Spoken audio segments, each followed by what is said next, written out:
Hey everyone, it's Andrew. In this video, we're going to see if we can reserve a static IP address. So on the left-hand side under VPC, we'll go to IP addresses.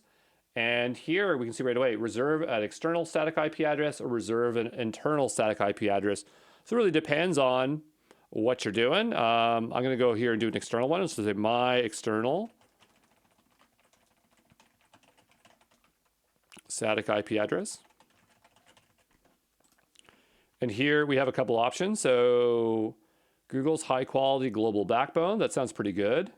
Traffic enters and exits Google network at a peering location. I guess I want to save money here, and it makes it sound like there's some money involved. And also I don't need IPv6, so we'll do that, and we have regional, so that's fine.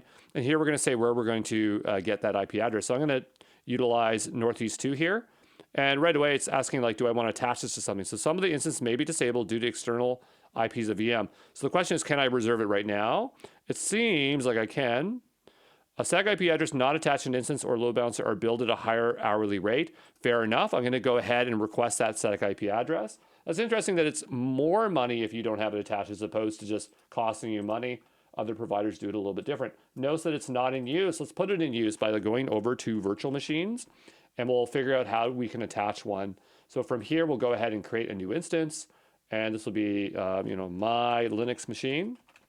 I'm going to go here and go to Toronto, as I've been doing everything in Toronto. If you can guess, I live in Canada, so I'm not far. Well, I am far from Toronto, but I wasn't always. Closest major city, only 1,000 kilometers away.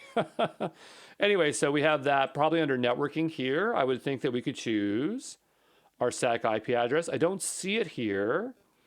So maybe it's under the network interface.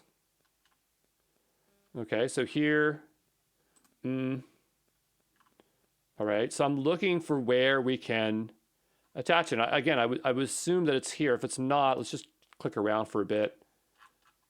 Yeah, it would have to be on the network interface card. So that's the subnet, that's fine. That's fine. Primary internal IPv4, and then we have the external IPv4. Here it is. Okay, so we can do that. Of course, we can do that for internal as well. We'll go ahead and, so it says 30.04.44.126, so we go ahead and create our instance. Okay, these machines launch really, really fast. I don't know what they're doing underneath the hood, but it's unbelievable how fast these machines spin up. You're like, look, it says it's ready. I just can't believe it when it says that. But here it says 34.0.44.126. So it clearly is attached. We'll go ahead and delete the instance. The question is it going to tear down that static IP address, or is it still reserved? That's something I don't know. So we're going to wait for that to be deleted. Okay, it's slower to stop an instance to start one, which is surprising, but we'll give it a moment, okay? All right, let's go take a look at that VPC and, VPC networks and see if that static IP address is still there. So we'll go to our IP addresses, and it is still here. So we're going to go ahead and release that so that we aren't paying for it anymore. And there you go. Ciao, ciao.